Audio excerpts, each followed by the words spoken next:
کو برائی کرتے ہوئے دیکھا, اب آپ جا کے اس کو بتا رہے ہیں کہ یہ نہ کرو, تو اس سے اس کے دل میں خیال آئے گا کہ یار اس نے مجھے دیکھ لیا ہے, اب میں اس کی نظر میں تو گر گیا. تو اچھے لوگ سامنے بھی نہیں بتاتے, یہ شو کرتے ہیں جیسے ہمیں پتہ چلا ہی نہیں ہے. کسی بڑے مولانا صاحب کو آپ نے ایک سگریٹ پیتے ہوئے دیکھ لیا, مولاناؤں پہ تو سوٹ نہیں, میں مثال دے رہا ہوں تاکہ ایک مہذب مثال آئے نا, سگریٹ کی مہذب تو نہیں ہے لیکن کوئی ایسی مثال تو برائی تو ہو نا کم از کم. وہ بڑے عالم تھے, علماء سگریٹ نہیں پیتے, بہت سی چیزیں ایک عام لوگوں پہ اتنی بری نہیں ہوتی لیکن علماء پہ. آپ نے دیکھا بہت بڑے بزرگ ہیں پی رہے ہیں بیٹھ کے, چرس نہیں ہے اس میں, خالی سگریٹ پی رہے ہیں, وہ بیچارے چھپ کے پی رہے ہیں, ان کو کوئی عادت پڑ گئی تھی بچپن میں. میں نے ایک مولانا صاحب کو دیکھا تھا سگریٹ پیتے ہوئے, سفر میں تھا, حقیقت ہم سفر میں تھے, ایک مولانا صاحب تھے ہمارے ساتھ, بڑے اچھے عالم ہیں, آپ لوگ جانتے نہیں. تو وہ کیا ہوا کہ ہم کہیں ٹھہرے تو وہ انہوں نے سگریٹ نکالی, کونے میں جا کے نا پی رہے ہیں بیٹھ کے, جلدی جلدی پی رہے ہیں. میری نظر پڑ گئی تو میں نے ایسا کر دیا جیسے مجھے پتا چلا ہی نہیں. بھائی ان کا ذاتی معاملہ ہے, نہیں پینی چاہیے, غلط چیز ہے, لیکن اب سگریٹ پینا اتنا برا نہیں ہے جتنا میں جا کے بتاؤں مجھے پتہ چل گیا بھائی میں نے دیکھ لیا. جیسے بچے نہیں ہوتے, بچے ایسے کر رہے ہوتے ہیں نا, میں نے تو دیکھ لیا. وہ پاگل والا نہیں, چھو لیا سنا ہے نا وہ ایک ڈاکٹر. ابے یار پرانے لوگ تھک جاتے ہیں, کہتے ہیں یار گھسے پٹے لطیفے سنا رہے ہو مفتی صاحب, لیکن نئے لوگوں کا تو حق بنتا ہے نا. وہ ایک پاگل صاحب نکلے, ایک ڈاکٹر نکلا بریف کیس لے کے نا اپنی کلینک سے, بڑا 3 پیس سوٹ ٹائی میں, بڑے مہذب. تو ان کو دور سے ایک پاگل نظر آیا. پاگل تو ویسے ہی کسی بھی چیز کو گھورنے لگتا ہے, تو گھور رہا ہے ڈاکٹر صاحب کو. ڈاکٹر صاحب نے جب اس کی طرف دیکھا ڈر گئے کہ یار پاگل ہے, پتہ نہیں عجیب سا آدمی لگ رہا ہے. تو جانا جس طرف تھا ڈاکٹر صاحب نے, وہ پاگل ہی کی سمت تھی. تو ڈاکٹر صاحب نے سمت چینج کر لی نا ڈر کی وجہ سے, دوسری طرف چلنا شروع ہو گئے. وہ پاگل ہے, اس کو تو کچھ بھی کر لینا, اس کی سمجھ میں کچھ نہیں آیا. اس نے کہا چلو میں بھی ادھر ہی چل لیتا ہوں. بھائی جب پاگل نے ڈاکٹر صاحب کو گھور کے دیکھا تو ڈاکٹر صاحب نے بھی گھور کے دیکھا, تو پاگل اور گھورنے لگا نا. پاگل تو نقل اتارتا ہے نا. اب ڈاکٹر صاحب نے میڈیکل سائنس تو پڑھی ہے, پاگلوں کی نفسیات انہوں نے نہیں پڑھی تھی. تو وہ مخالف سمت میں چلنا شروع ہو گئے. ڈاکٹر نے بھی, وہ پاگل نے بھی اسی سمت میں چلنا شروع کر دیا. ڈاکٹر صاحب نے دیکھا یہ تو ادھر ہی آ رہا ہے, وہ اور گھبرا گئے, تھوڑا اسپیڈ بڑھا لی انہوں نے, پاگل نے بھی اسپیڈ بڑھا لی. ڈاکٹر صاحب نے بھاگنا شروع کیا پاگل نے بھی بھاگنا شروع کیا. اب تگڑ وہ اسپیڈ میں بھاگ رہے ہیں, پاگل پیچھے اسپیڈ میں بھاگ رہے. وہ تو ڈر گئے نا بیچارے, بھاگتے بھاگتے گر گئے. ڈاکٹروں کو بھاگنے کی تربیت تو ہوتی نہیں ہے, دھڑام سے نیچے گرے. پاگل آ کے ان کے اوپر گر کے کہتے چھو لیا. ڈاکٹر نے کہا کمبخت, تو چھونا ہی تھا تو مجھے پہلے بتا دیتا یار, اتنی ٹینشن میں ڈال. جیسے اس پاگل نے کہا تھا نا چھو لیا تو ایسے ہی بعض دفعہ وہ میں بھی یہ کہہ سکتا تھا, میں جا کے کہہ سکتا میں نے سگریٹ پیتے ہوئے آپ کو دیکھ لیا, آپ اتنے بڑے عالم ہو, آپ سگریٹ پی رہے ہو, شرم نہیں آتی؟ یہ تو بازاری لوگ یہ کام کرتے ہیں بھائی, یہ تو ایسے ہی وہ ڈبو اس نوکر والے کر رہے ہوتے ہیں. ہم نے دیکھا, ہم کنی کترا کے نکل گئے جیسے ہمیں پتہ ہی نہیں. لیکن اللہ کی قدرت کے وہ دوبارہ وہ پی رہے تھے, دوبارہ کہیں اسٹاپ پہ اترے تو بالکل میرا سامنا ہو گیا, صاف سامنے ہی آ گیا نا. میں نے ان سے کہا بے فکر رہیں, کسی کو نہیں بتاؤں گا میں نے کہا کہتے ہیں تو میں 2 ڈبے گولڈ لیف کے آپ کے لیے اور لے آتا ہوں, بے فکر رہیں. اچھا یہ میں واقعہ کیوں سنا رہا ہوں؟ ہر ایک کو نصیحت بھی نہیں کرنی چاہیے. وہ بڑے آدمی تھے, اب میں ان کو کہتا حضرت سگریٹ اچھی بات, او بھائی یہ ہمارا ہیڈک نہیں ہے, چھوڑ دو, وہ زیادہ اچھا جانتے ہیں کہ اچھی چیز, وہ کہیں گے مجھے پتا ہے کہ اچھی چیز ہے یا نہیں ہے, زیادہ فنڈر بننے کی ضرورت. میں آپ کو اگر حلف اٹھا کے کہوں نا, قسم اٹھا کے, کہ آج نہیں انل منکر کا جو طریقے مارکیٹ میں چل رہے ہیں نا, ان طریقوں سے فائدے کے بجائے نقصان زیادہ ہو رہا ہے. ہر چیز میں ٹانگ مت اڑاؤ. علماء نے یہ بیان کیا ہے, یہ مسئلہ لکھا ہے کہ نہیں انل منکر اس وقت فرض ہے جب فائدے کی امید ہو, اور اس وقت حرام ہے جب فائدے کے بجائے نقصان کا خطرہ ہو. اور جب نہ فائدہ ہو نہ نقصان ہو تو مستحب ہے, واجب نہیں ہے. سمجھ رہے؟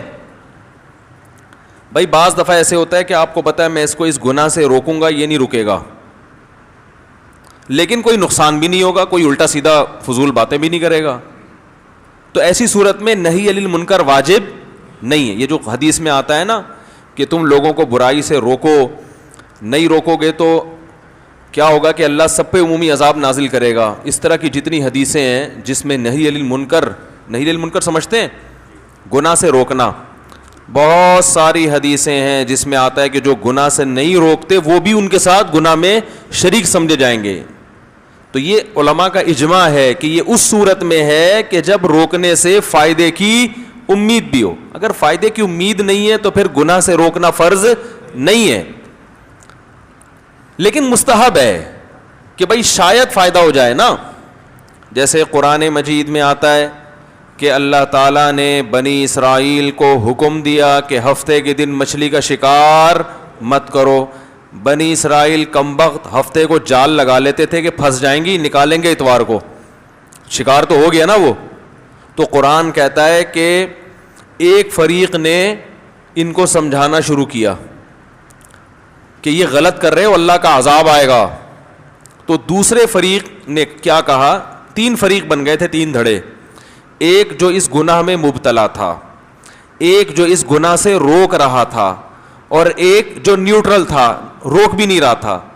تو جو نیوٹرل تھا نا, جو گناہ کر بھی نہیں رہا تھا اور روک بھی نہیں رہا تھا, اس نے روکنے والوں سے کہا لِمَ تَعِظُونَ قَوْمًا اللَّهُ مُهْلِكُهُمْ أَوْ مُعَذِّبُهُمْ عَذَابًا شَدِيدًا. ایسی قوم کو کیوں روکتے ہو جن کو ہلاک کرنے کا اللہ نے فیصلہ کر لیا ہے. کیا مطلب, ان کو یقین تھا کہ یہ اتنے ڈھیٹ ہیں, ان کو روکنے میں ٹائم ویسٹنگ کے علاوہ کچھ بھی حاصل نہیں ہوگا, اور یہ تو پکا ڈکا یہ مرنا ہے انہوں نے عذاب میں. قوم کے حالات دیکھے ہوں گے نا انہوں نے گناہ گاروں کے, بھائی ان کو سمجھانا بھینس کے آگے بین بجانا. تو اللہ نے اس طبقے کی برائی بیان نہیں کی ہے قرآن میں کہ یہ بھی بڑے غلط تھے, ہے بھائی جو روکنے والے پر اعتراض کر رہے ہیں, لِمَ تَعِظُونَ قَوْمًا, کیا کہہ رہے ہیں بھائی تم ایسی قوم کو کیوں سمجھا رہے ہو جس نے ماننا ہی نہیں ہے, ٹائم ویسٹ کیوں کر رہے ہو. تو اس طبقے کو بھی اللہ نے برا نہیں کہا. تو پتہ چلا یہ بھی جائز ہے کہ آپ نہی عن المنکر ایسے موقع پہ نہ کریں. تو کرنے والوں نے کیا کہا, مَعْذِرَةً إِلَىٰ رَبِّكُمْ, بھائی قیامت کے دن اللہ کے سامنے عذر پیش کریں گے, اللہ ہم جو کر سکتے تھے ہم نے کیا, ہم روک سکتے تھے ہم نے روک لیا. وَلَعَلَّهُمْ يَرْجِعُونَ, اور ٹھیک ہے کہ ان سے ماننے کی امید نہیں ہے لیکن شاید ان میں سے کوئی رک جائے.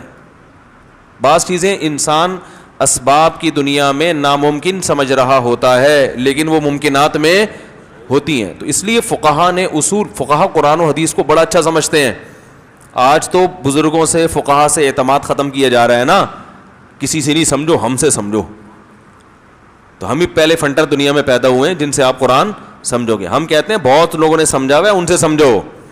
ہاں اس میں کچھ غلط لوگ بھی آئے ہیں, تو سارے غلط تھوڑی ہیں, صحیح لوگ زیادہ ہیں الحمدللہ.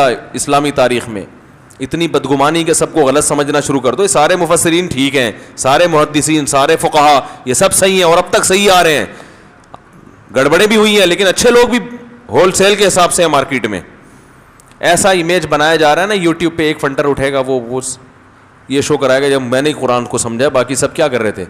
اور کہتے ہیں جب ان سے کہا جائے یار یہ تو کسی کا بھی عقیدہ نہیں ہے, کہتے ہیں میں قرآن کو ڈائریکٹ سمجھتا ہوں, میں شخصیات کو درمیان میں نہیں لاتا.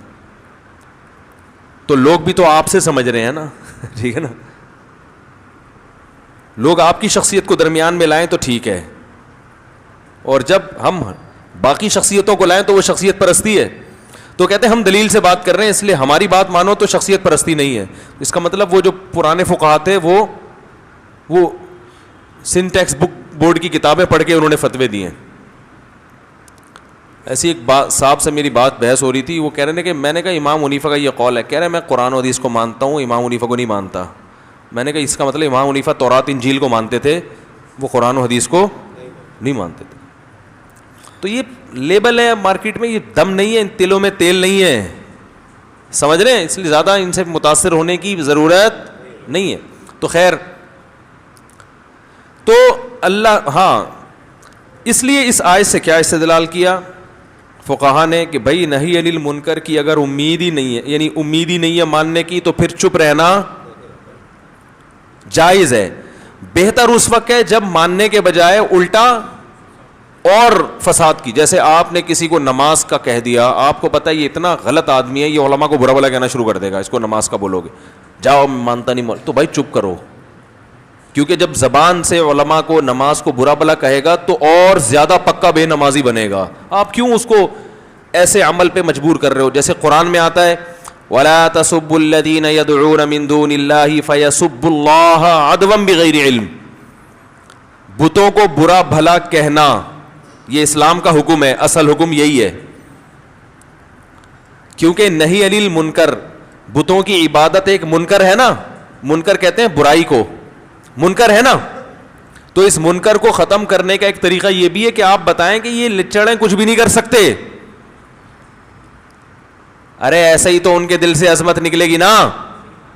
آپ اگر یہ بتاؤ ہاں بھی بہت قابل تعظیم ہے یہ، تو وہ بت پرستی چھوڑیں گے؟ تو برائی کو روکنے کے لیے ضروری ہے کہ کوئی بتوں کی عبادت کرتا ہو، آپ اس کے سامنے بولیں کہ یہ بت کسی کام کے نہیں ہے، یہ ایسے ہی ہیں، یہ یوں ہے، یہ یوں ہے، برا بھلا کہو ان کو. لیکن قرآن نے کہا ایسے موقع پہ برا بھلا کہنا کہ آپ کو یہ خطرہ ہے کہ یہ آپ کے اللہ کو برا بھلا نہ کہنا شروع کر دے. ایسے موقع پہ بتوں کو برا بھلا کہنے کی اجازت نہیں ہے، کیونکہ فائدے کے بجائے نقصان ہو رہا ہے. حدیث میں آتا ہے کہ بدترین جرم وہ ہے کہ انسان اپنے ماں باپ کو برا بھلا گالیاں دے. صحابہ نے کہا یا رسول اللہ اپنے والدین کو کون کہتا ہے؟ آپ نے فرمایا دوسرے کے والدین کو جو کہتا ہے اس کے نتیجے میں وہ آپ کے والدین کو برا کہے. تو یہ بھی ایسا ہی ہے جیسے آپ خود اپنے والدین کو برا بھلا کہہ رہے ہو.